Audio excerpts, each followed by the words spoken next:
Bab 70. Menjenguk Bella. Assalamualaikum, seru Kang Pai dan Kang Dul. Waalaikumsalam, jawab Hamim yang lagi duduk di ruang tamu bersama Laura. Pak Kiai, apa tidak ada pekerjaan buat kami berdua? Kata Kang Dul. Saya butuh uang Pak Kiai buat nyicil bayar rekreasi anak saya yang sekolah. Dan buat belanja istri. Barangkali ada pekerjaan buat kami. Sahut Kang Pai. Apa kalian mau kerja ikut aku? Tanya Hamim. Mau Pak Kiai. Kerja apa saja. Yang penting dapat uang buat belanja istri dan buat bayar sekolah anak-anak. Jawab Kang Dul. Kalau ikut aku, syaratnya jujur dan tidak boleh mabuk. Gimana? Kata Hamim. Baiklah Pak Kiai, mulai sekarang kami berhenti mabuk dan akan berkata jujur. Jawab Kang Dul dan Kang Pai. Kalian sulit rezeki itu karena gak jujur. Kedua, sering maksiat dan tidak pernah ibadah sholat. Besok pagi, kalian cat tembok musola itu. Dicat putih. Tembok dalam dan tembok luar. Kata Hamim. Siap Pak Kiai. Jawab Kang Dul. Ingat, kalau pas kerja terdengar azan duhur dan azan asyar. Kalian berhenti istirahat kerja. Lalu, sholat. Setelah sholat, kalian boleh kerja lagi. Kata Hamim. Siap Pak Kiai. Sahut Kang Dul dan Kang Pai, salah satu preman kampung desa Konaha. Berapa bayar rekreasinya? Tanya Hamim. 1.400.000 Pak Kiai. Jawab Kang Dul. Sebentar. Kata Hamim lalu beranjak ambil uang di dalam tas. Tak lama kemudian, Kang Dul 2 juta. Kang Pai 2 juta. Sisanya yang 400.000, kasihkan istrinya untuk belanja. Ini 1 juta, buat beli cat. Kata Hamim lalu menyodorkan uang 5 juta. Terima kasih Pak Kiai. Jawab Kang Dul dan Kang Pai. Ya sudah, kalian boleh pulang. Besok pagi saja kerjanya. Sekarang mau maghrib. Bayarannya kalau selesai mengecat musola. Uang 2 juta tadi aku kasih buat anak dan istri kalian. Masalah makan dan ngopi, kalian bisa minta kakakku Ririn. Habis ini aku telepon Kak Ririn. Ujar Hamim. Baiklah Pak Kiai.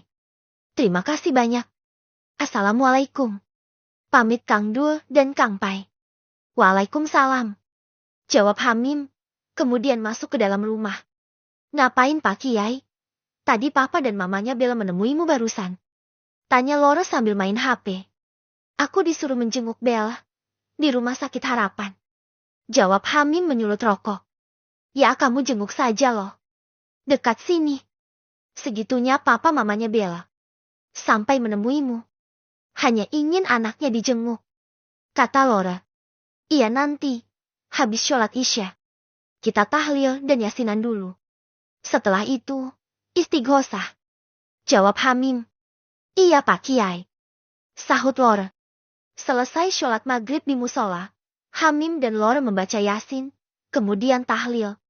Selesai sholat Isya, Hamim mulai mendawamkan istighosah, ijazah dari Kiai Basori gurunya.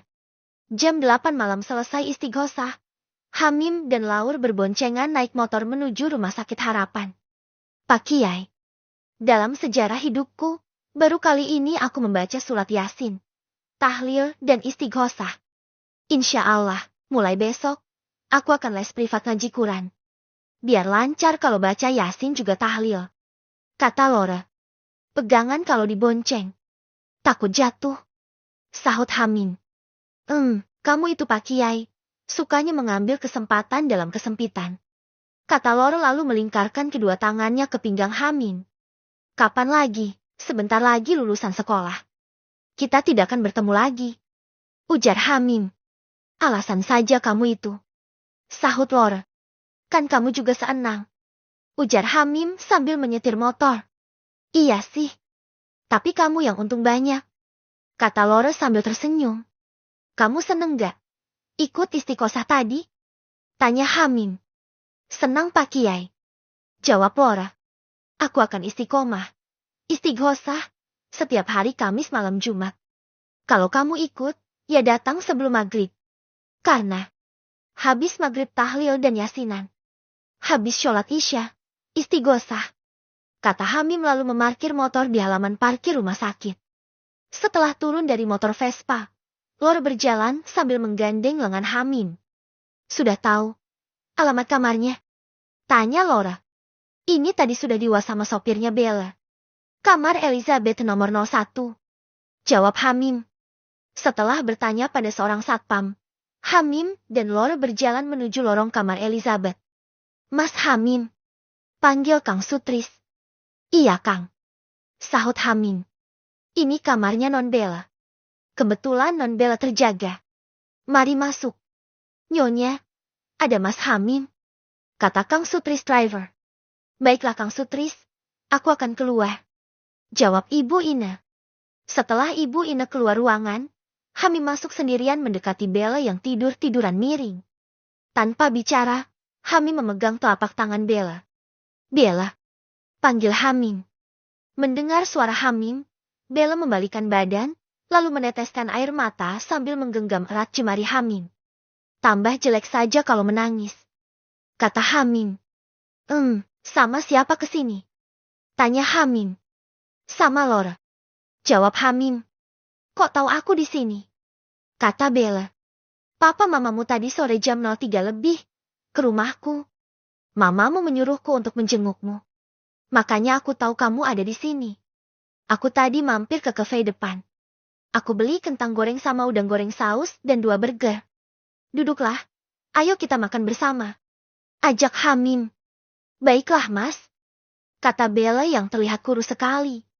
Setelah duduk bersandar bantal, Hamim menyuapi Bella kentang goreng. Sudah Mas, aku tak makan udang sendiri ya, kata Bella. Iya, habisin ya, makan yang kenyang biar sehat biar ada tenaganya. Kamu harus sekolah, karena sebentar lagi ujian kelulusan, kata Hamim. Iya Mas, kamu jangan pulang dulu ya, kata Bella. Aku nginep sini kok, nungguin kamu. Tapi, nanti aku keluar sebentar, kata Hamim. Mana HP-ku Mas? Kata Bella. Ini, kata Hamim sambil mengambil HP di atas meja. Sebentar, tak keluar dulu, ujar Hamim. Kang Sutris, belikan bubur ayam sama jus jambu merah ya. Sama nasi padang 2 bungkus. Pakai lauk kikil 1.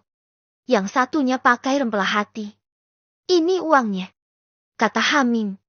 Iya Mas Hamim, jawab Kang Sutris lalu menerima uang. Laura, sebentar ya, ujar Hamim. Siapa Kiai? Santai saja. Ini lagi sibuk baca novel di Viso, sahut Laura. Tak lama kemudian, Mas Hamim, ini pesanannya, kata Kang Sutris. Terima kasih Kang, ujar Hamim sambil menerima pesanan. Suster, panggil Hamim pada suster yang sedang lewat. Iya Mas, jawab suster langsung menghentikan langkahnya. Tolong infusnya Nona Bella dilepas ya, kata Hamim. Loh, memangnya kenapa? Tanya suster. Nona Bella sudah sembuh. Ini mau makan sama saya, jawab Hamim.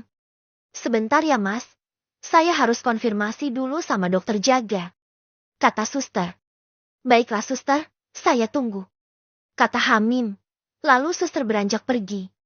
Setelah mengecek kondisi Bella, dokter jaga melepas infus Bella. Setelah itu, Bella makan dengan lahap bersama Hamim. Dengan kehadiran Hamim, lambat laut bela ceria. Beberapa kali makan dan minum bersama Hamim, tubuhnya mulai mempunyai tenaga. Mas, gimana ceritanya kok papa sama mamaku ke rumah Mas Hamim? Tanya Bella.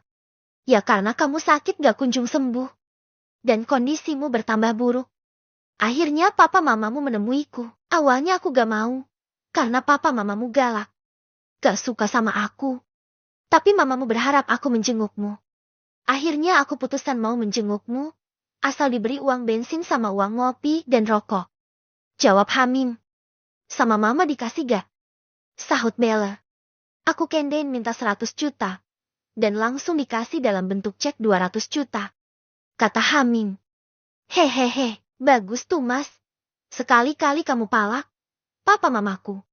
Biar buat pelajaran, ujar Bella. Waktu terus berlalu, Tak terasa jam menunjukkan pukul 10 malam. Ibu Ina dan Pak Bayu datang. Permisi. Sapa Ibu Ina. Silahkan masuk Tante. Bella sudah sehat. Habis makan 2 piring. Sudah bisa ngomong dan bisa duduk sambil lihat YouTube. Ujar Hamim. Syukurlah kalau begitu, sahut Ibu Ina. Bella, aku pulang dulu ya. Besok sepulang sekolah, aku kesini lagi. Kan sudah ada papa mamamu. Ujar Hamim. Baiklah mas, hati-hati di jalan ya. Sampai jumpa besok. Jawab Bella, kemudian Hamim beranjak keluar ruangan. Lora sayang, ayo kita pulang. Kata Hamim, sambil menggoda Lora. Oke Pak Kiai. Sahut Lora lalu berdiri. Kang Sutris, kok melamun aja? Kok terlihat sedih? Tanya Hamim. Iya mas Hamim. Saya rada bingung ini. Anak minta uang buat bayar rekreasi. Dan minta belikan laptop untuk belajar. Uang tidak punya. Gajian dipotong hutang sama bos. Hanya cukup buat makan sekeluarga. Jawab Kang Sutris. Kang Sutris kirim nomor rekening ke nomor WA saya. Nanti aku transfer untuk beli laptop sama bayar rekreasi. Ujar Hamim. Beneran mas Hamim?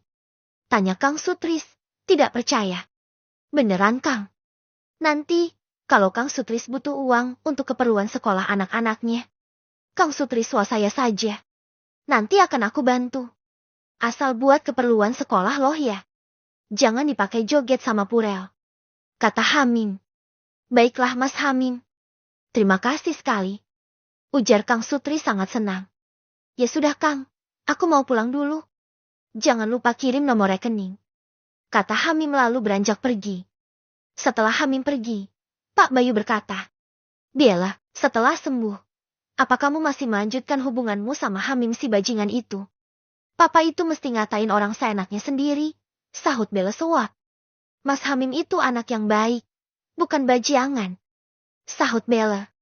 Baik apanya? Coba kamu lihat kelakuan Hamim itu di foto dan video ini. Video dan foto ini Papa ambil dari akun Facebook temanmu. Kata Pak Bayu. Setelah melihat video sebentar, Bella berkata, Papa dan Mama keluar dulu ya. Bella pingin sendirian. Baiklah, Papa dan Mama akan duduk di ruang tunggu. Jawab Pak Bayu.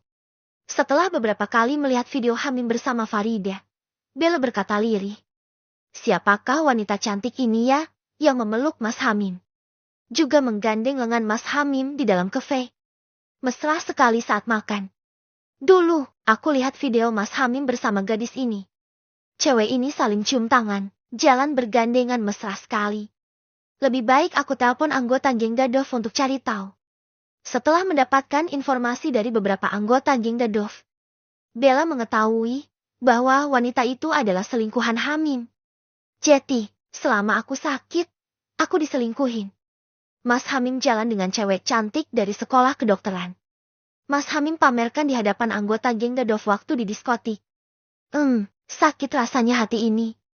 Gumam Bella. Mama? Panggil Bella. Iya Bella.